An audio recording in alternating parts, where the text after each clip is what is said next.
Muy bien, mis estimados jóvenes, un gusto en saludarlos como siempre. En esta oportunidad nos reunimos una vez más para poder explicarles cómo resolvemos a través del método Simplex ya modelos matemáticos en donde tengamos más de dos variables. En este caso, vamos a explicar varios ejercicios en donde tengamos que resolver, por ejemplo, modelos matemáticos en donde se tengan tres variables, pero pueden ser cuatro, cinco, etcétera variables. Y obviamente el procedimiento es el mismo. O sea, si sabemos hacer con dos variables, con tres variables, podemos hacer con cuatro, con cinco, porque el algoritmo es mecánico y mientras más variables tenga el modelo en cuanto a variables de decisión, lo que va a aumentar va a ser la matriz, ¿no? El tamaño de la matriz para poder resolver el problema. Entonces, nuestro primer ejercicio dice maximizar el siguiente modelo matemático. Aquí ya está planteado el modelo matemático. Y ya acá vamos a ver la utilidad del método simplex. Observen de que este problema ya no se pudiera realizar con el método gráfico porque ya está en función a tres variables. Entonces, como dije en la clase anterior, el método simplex en comparación con el método gráfico es ilimitado, es decir, resuelve cualquier modelo matemático sin importar cuántas variables de decisión tenga el ejercicio. Entonces, el paso uno es obviamente convertir el modelo matemático en un sistema lineal. Entonces, z es igual a 2x1 más 3x2 más 5x3, ¿no es cierto? Entonces, esto lo igualo a cero. 2x1 pasa con negativo, 3x2 pasa con negativo, 5x3 pasa con negativo. Luego aquí tengo 3x1 más 7x2 más 5x3 y le aumento una holgura porque tengo menor o igual. Y igualamos a 150. Lo mismo con la segunda restricción, 5x1 más 6x2 más 9x3 y le aumento una holgura 2, porque ya aumenté una holgura 1, por la ecuación número 1 y por este símbolo de relación. Y como aquí tengo otra restricción con menor o igual, entonces eso me obliga a aumentar una holgura número 2. Y luego tengo acá una tercera ecuación, 7x1 más x2 más 3x3, ¿no es cierto? Y como dice menor o igual, tengo acá que aumentar una holgura número 3 y igualo a 500. Entonces, vean de que la solución del modelo matemático transformado a un sistema lineal es exactamente igual que los problemas anteriores. Llevamos el modelo a un sistema y por cada menor o igual tengo que aumentar una variable de holgura. Y entonces esto en el segundo paso amerita que yo lo lleve a una matriz. En la parte del encabezado de la tabla de la matriz tenemos Z, X1, X2, X3, holgura 1, holgura 2, holgura 3 y las constantes. Y en este lado, el encabezado son las variables de holgura más Z. En este caso, H1, H2, H3 y Z. Entonces procedemos, ¿no es cierto?, a llenar la matriz. Entonces, en este caso, nuestra ecuación número uno sería 0,375, 0,375, 1 para H1, 0 para H2, 0 para H3 y 150. Luego la ecuación número 2 tenemos 0 para Z, 5 para X1, 6 para X2, 9 para X3, no hay H1, 1 para H2, 0 para H3, 300. Lo mismo para la ecuación número 3, no hay ningún valor para Z, 7 para X1, 1 para X2, 3 para X3, 0 H1, 0 H2 y 1 H3 y lo igualamos a 500. Y luego tenemos, ¿no es cierto?, la ecuación de Z. en donde ahí, ¿no es cierto? Vamos a agarrar y poner los valores que corresponda a Z. En este caso, Z sería 1, menos 2 para X1, menos 3 para X2, menos 5 para X3. No hay H1, no hay H2, no hay H3 y tenemos 0 en la constante. Y entonces procedemos a elegir el pivote. Para el pivote, primero tenemos que elegir la columna pivote. En el tercer paso, elegimos la columna pivote. Nos vamos a la función objetivo y buscamos el valor más negativo. En este caso, el valor más negativo es menos 5. Por lo tanto, esta sería mi columna pivote. Ahora debo elegir la fila pivote. La columna pivote y la fila pivote son necesarias para que yo pueda descubrir cuál número va a ser el pivote que voy a tener que transformar a 1 para poder rodearlo de ceros e ir intentando encontrar la solución. Entonces, como aquí la columna es esta, estos son los candidatos a ser el pivote, debido a que esta columna es la más negativa. Entonces, ahora lo que hago es dividir la constante por la columna. 150 entre 5 me da 30, 300 entre 9 me da 33.3, 500 entre 3 me da 166.67 y acuerden por favor de que solamente dividimos las constantes de las restricciones, no hacemos lo mismo con la objetivo. Estos cálculos solamente recuerden que tienen que hacerse con las restricciones, la restricción número 1, número 2 y número 3. Y de aquí buscamos el menor valor. En este caso, el menor valor es 30. Y entonces ahí encuentro la fila y encuentro la columna. Y eso ya me da a entender de que este es mi pivote. Ese es el pivote. Entonces ahora ese pivote tengo que convertirlo en 1 por comodidad y llenarlo de 0. Para que este pivote se convierta en 1, tuviese que multiplicar toda la fila 1 por un quinto, ya que convengamos de que un quinto multiplicado por 5 me va a dar 1. Entonces, toda la fila 1 va a verse afectada por este escalar. Entonces, al multiplicar un quinto por toda esta fila, entonces obtendríamos esta matriz, ¿no? Un quinto por 3, 3 quintos, un quinto por 7, 7 quintos, un quinto por 5, 1, un quinto por 1, un quinto por 0, 0, un quinto por 0, 0 y un quinto por 150, 30. Entonces fíjense que las demás filas se copian, ¿no? No le hago ningún cambio. Ahora, como este es mi pivote, no tengo que olvidar que cuando nosotros encontramos el pivote, entonces ese pivote genera cambios. Como este es el pivote, tiene que entrar X3 y se va a ir H1. No olviden de que cuando ustedes encuentran el pivote, no tienen que olvidarse el cambio, ¿no? Entra X3 y se va H1, ¿no? Y aquí fíjense, ya aparece X3 en los cálculos matemáticos. Entonces ahora necesito hacer de que este sea 0, este sea 0 y este sea 0. Entonces hago mis operaciones algebraicas.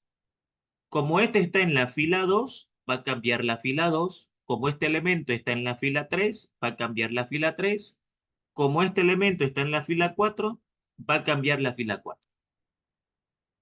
Primero se colocan las filas que voy a cambiar. Como necesito que esto sea 0, va a cambiar la fila 2, 3 y 4. A continuación se coloca la fila donde está el pivote. Mi pivote está en la fila 1, por eso aquí ven fila 1.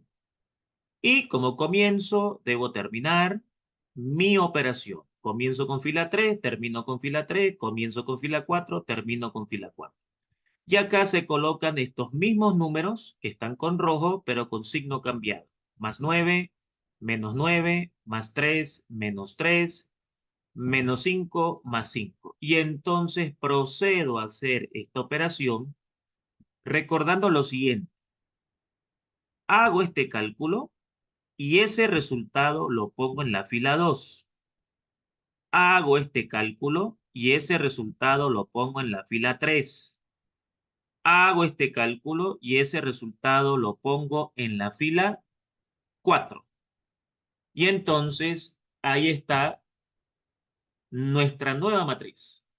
En esta nueva matriz, yo ya estoy con mi pivote rodeado de ceros. Ya estoy con el pivote 0, 0 y 0. Entonces, ya ustedes ahí con su calculadora, en su momento libre, van a hacer las operaciones y van a ver que estos son los resultados que vamos a obtener. Ya, por así decir, no podemos perder tiempo. Esto ya creo que está entendible, esto creo que ya está claro. Es multiplicar la fila 1 por menos 9, ese resultado sumarle la fila 2 y todo ese resultado ponerlo en la fila 2, ¿no? Entonces me genera estos resultados que ustedes ven acá. Ahora, cuando yo encuentro un pivote y lo rodeo de cero, inmediatamente tengo que preguntarme si ya encontré la solución óptima. Entonces, cada vez que encuentren un pivote y lo rodeen de ceros, entonces van a Z y se fijan si esos valores son todos positivos, como es nuestro caso ahorita, hemos encontrado la solución final. Hemos encontrado la respuesta final. Entonces la respuesta final sería x1 vale 0. ¿Por qué yo sé que x1 vale 0? Porque no está aquí. Recuerden de que cuando yo encuentro los pivotes y los rodeo de ceros, aquí van apareciendo las variables que van a tener solución. Y las variables que no aparezcan aquí significa que son nulas, o sea, valen 0. Entonces, x1 vale 0, x2 vale 0, x3 vale 30 y z vale 150. Entonces, si esta es una empresa que se dedica a fabricar y vender tres productos, el producto X1, el producto X2 y el producto X3, entonces lo que este algoritmo me está diciendo es que esta empresa solo tuviese que fabricar el producto 3, 30 unidades, para obtener una máxima ganancia de 150 bolivianos. Un ejemplo pedagógico. Al mismo tiempo me está aconsejando de que no le conviene a la empresa fabricar el producto X1 y el producto X2. O sea, con que fabriquemos el producto X3 y vendamos ese producto, 30 unidades, vamos a ganar la máxima utilidad. Ahora, recuerden de que aquí faltaría poner H2, que sería 30, y H3, que sería 410. Pero esas H's las voy a utilizar para cuando hagamos problemas aplicados a la vida real, porque en este caso H, ¿qué son las H's? Son las variables de holgura. Pues pueden ser materiales, pueden ser mano de obra, pueden ser tiempo, pueden ser cualquier variable o hecho económico. Entonces, dependiendo del problema, eh, yo voy a darme cuenta con las variables de holgura, las H's, qué me sobra y qué me falta. Y eso obviamente es importante en una empresa porque cuando nosotros producimos un pedido o cuando nosotros producimos un determinado producto y queremos volver a producir, entonces obviamente tenemos que preguntarnos si nos sobró material, si nos falta material, qué nos falta, qué nos sobra, obviamente para no gastar en un material que ya tenemos, ¿no? Por darle un ejemplo así muy básico. Entonces ahí hemos encontrado la solución del modelo. Por acá tengo un segundo modelo. Les decía al comienzo de clases de que estos modelos los estoy explicando ya resueltos por motivos de tiempo de la clase, ¿no? Tratar de explicar lo más detallado posible para que no perdamos tiempo en un solo ejercicio. Entonces, en este segundo modelo continuamos en la parte de maximizar. La novedad es que el modelo matemático tiene tres variables. Ahora, si yo sé hacer con tres, si yo entiendo cómo se hace con tres, puedo hacer con cuatro, con cinco, porque si vamos a la vida real, eh, en las empresas, un determinado producto, una determinada transacción económica, no depende de dos variables, depende de tres, cuatro, cinco, dependiendo el negocio, dependiendo el rubro de la empresa, dependiendo la transacción económica, dependiendo lo que vamos a fabricar. O sea, dependiendo de eso, pueden haber varias variables. Entonces, si yo sé el método con tres variables, automáticamente sé con cuatro porque es lo mismo, con la única diferencia que la matriz va a ser, digamos, entre comillas, más grande, ¿no? Nada más. Entonces después el procedimiento es el mismo. Entonces este modelo lo llevamos a un sistema, este que está con más pasa con menos, igual acá 7x2 pasa con menos y este x3 pasa con menos. Entonces me queda z menos 3x1 menos 7x2 menos x3 igual a 0. Y nuevamente las restricciones que son 3, 1, 2, 3. Aclaro también que es importante aclarar de que no significa que si yo tengo tres variables, tengamos tres restricciones. O sea, no tiene nada que ver. Puede ser que el modelo tenga tres variables y dos restricciones. O puede ser que el modelo tenga tres variables y cinco restricciones. O sea que no es obligatorio que porque tengo tres variables van a haber tres restricciones. Ya, eso no tiene nada que ver. La cantidad de ecuaciones no es directamente proporcional con la cantidad de variables. En este caso es una coincidencia que estoy teniendo tres restricciones y tres variables. Pero vuelvo a repetir, si tengo cuatro variables, ¿tengo que tener cuatro restricciones? No, pueden ser menos de cuatro, pueden ser más de cuatro. No hay problema con eso. Entonces, armo mi modelo. Por cada menor o igual aumento una holgura. Por cada menor o igual aumento una holgura. Por cada menor o igual aumento una holgura. Y ya tengo mi modelo matemático acá ordenado. Entonces, ahora, ¿qué es lo que vamos a hacer? Llevar este modelo a una matriz. Y entonces acá, ¿no? Voy a colocar el encabezado, Z, X1, X2, X3, H1, H2, H3, constantes. Tratar de ser ordenado. Primero las variables de decisión, luego las variables de exceso, o también se llaman las variables de holgura, o las variables limitantes, ¿no? Y las constantes. Y acá se colocan las variables de holgura y Z. Y estos coeficientes los traslado a esta matriz respetando su signo, ¿no? Por ejemplo, aquí 0, 1, 3, 6, ¿no? 0, 1, 3, 6, 1 para H1, 0 para H2, 0 para H3, porque no tengo aquí H2, H3 y 400. Y ese mismo proceso lo realizo, lo replico aquí en la matriz. Y entonces volvemos a hacer otra vez el mismo procedimiento. Procedemos a calcular nuestra columna pivote y nuestra fila pivote. Entonces, ¿cómo elegimos la columna pivote? La columna pivote creo que es evidente que se determina yendo a la fila de Z, conocida en palabras técnicas como la función objetivo, y de ahí buscamos el valor más negativo. Entonces, el valor más negativo en este caso es menos 7. O sea, buscamos de todos estos valores cuál es el más negativo. Por lo tanto, identifico que el más negativo es menos 7 y entonces esta es mi columna. ¿Qué quiere decir? Que yo ya tengo una idea de que cualquiera de estos puede ser mi pivote. Estos son los candidatos a ser mi pivote. Ahora, lo que yo no puedo hacer es elegir al azar. O sea, yo no puedo agarrar y decir, bueno, ya sé que aquí están mis pivotes, entonces yo quiero que mi pivote sea, a ver, el 5. No puedo hacer eso. Tiene que haber un cálculo matemático que justifique eh, cuál es el mejor pivote. Y para saber cuál es el mejor pivote, dividimos las constantes por esa columna.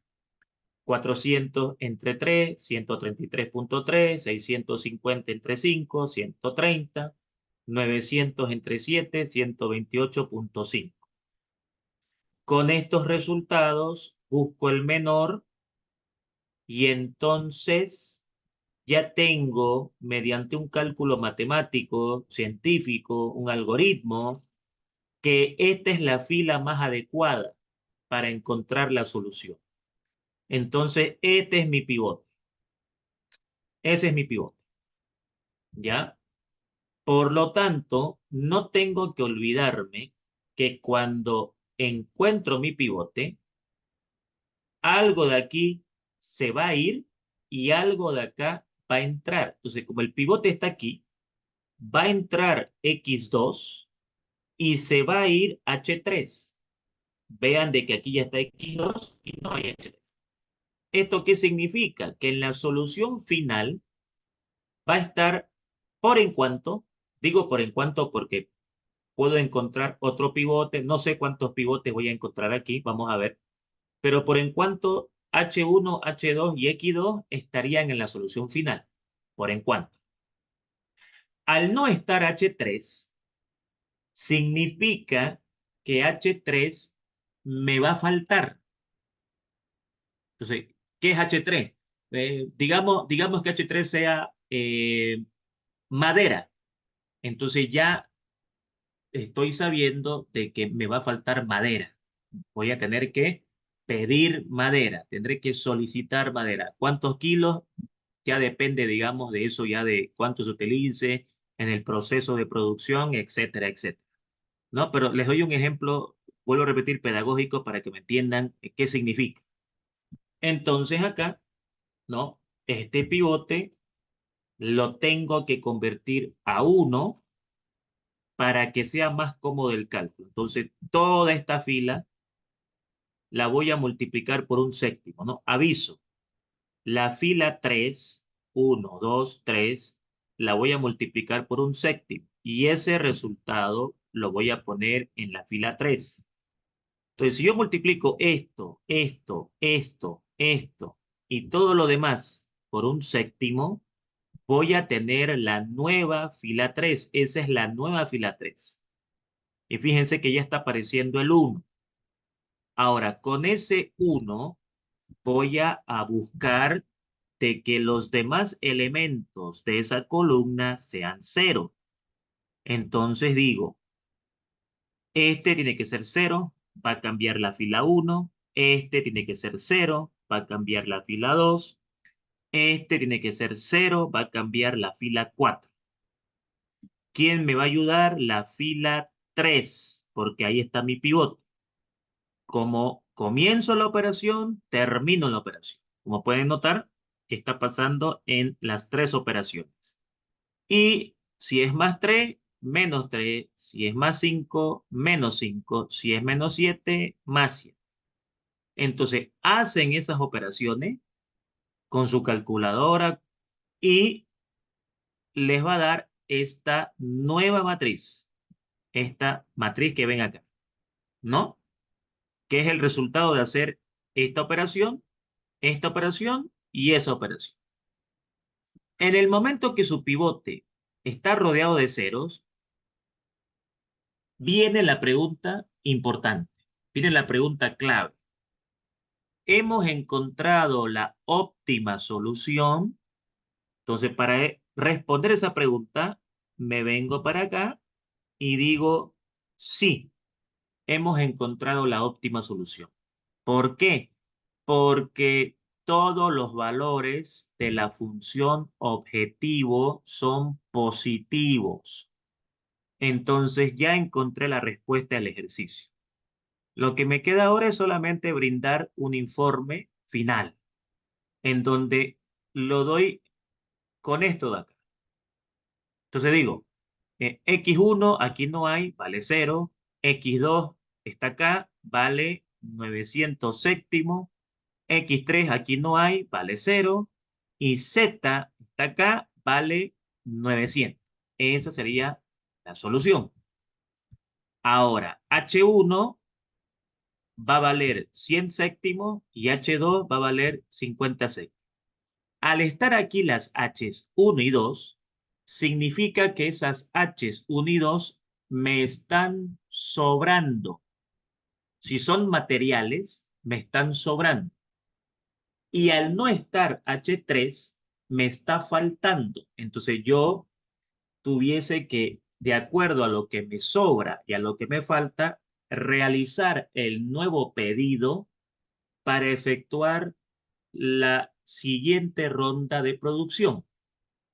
Todo eso se ve, digamos, en una empresa de fabricación. No, no es que los ingenieros, los licenciados, los dueños agarren y pidan materiales por así nomás. Hay un control porque justamente lo que las empresas buscan es tratar de minimizar sus costos y maximizar sus utilidades. Entonces, por eso es que es importante manejar este tipo de algoritmos que nos ayudan a poder entender muchas cosas. Por ejemplo, aquí en este ejercicio yo ya sé qué cantidad debo fabricar de X1, qué cantidad debo fabricar de X2, qué cantidad debo fabricar de X3, cuánto voy a ganar, qué me sobra, qué me falta. Entonces, me da mucha información, ¿no?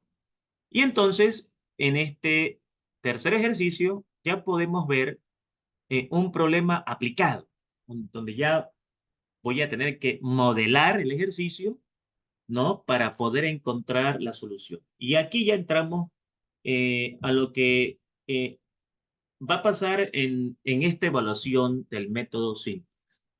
En la evaluación del método Simplex, se les va a dar un ejercicio que puede tener dos variables, tres variables, etcétera, restricciones. Y entonces, lo que busca esta materia es que el alumno interprete la situación para luego resolver el problema mediante el método Simplex. En este caso, este problema se podría resolver por el método gráfico porque tiene dos variables. O sea que este ejercicio podría hacerlo por el gráfico y por el simplex. Ya más adelante vamos a ver problemas con tres variables, cuatro variables, etcétera. Ahora, antes de pasar a explicar este ejercicio, tengo que explicar lo siguiente. Eh, es verdad, digamos, de que ustedes están escuchando ahorita mi explicación, pero voy a hacer el papel de ustedes, de un estudiante, y fíjense lo que este estudiante va a preguntar. El estudiante me pregunta, si nosotros llevamos el modelo a un sistema, o sea, si este modelo yo lo convierto a un sistema, entonces por álgebra lineal sabemos que un sistema tiene tres soluciones. En este caso estoy hablando de un sistema no homogéneo, porque en esa materia les enseñaron que hay dos sistemas, el homogéneo, que es cuando todo está igualado a cero, y el no homogéneo, que es el que utilizamos en esta materia, que es cuando las constantes son distintas de cero. Cuando el sistema es no homogéneo, el sistema puede tener tres soluciones. Única solución, infinita solución, o puede ser que no tenga solución. Ojo de que se le puede preguntar a un modelo que no tenga solución. Entonces, empiezo a entender la pregunta de este alumno. Este alumno me dice, disculpe, ¿sabe por qué le estoy preguntando eso? Porque si de repente nos preguntan a nosotros un modelo que no tiene solución, ¿cómo me doy cuenta de eso? O sea, ¿cómo sé que el modelo no tiene solución? Porque yo aquí ahorita me puedo inventar un modelo, o sea, puedo crearme un modelo, no sé, 7x1, 8x2, 10x3, me puedo inventar uno y puede ser que ese que me inventé no tenga solución. Entonces, ¿cómo sé que no tiene solución? ¿cómo sé que tiene una solución?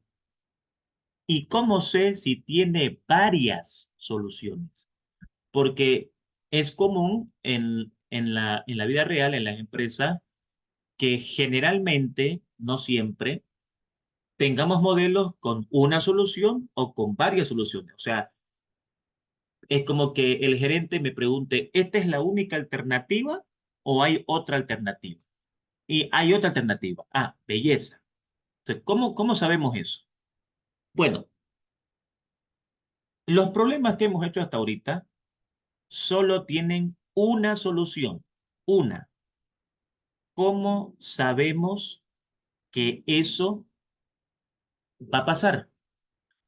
Un problema, un modelo matemático solo tiene una solución cuando las variables de holgura, ninguna de las variables de holgura que ustedes ven acá tiene una columna nula.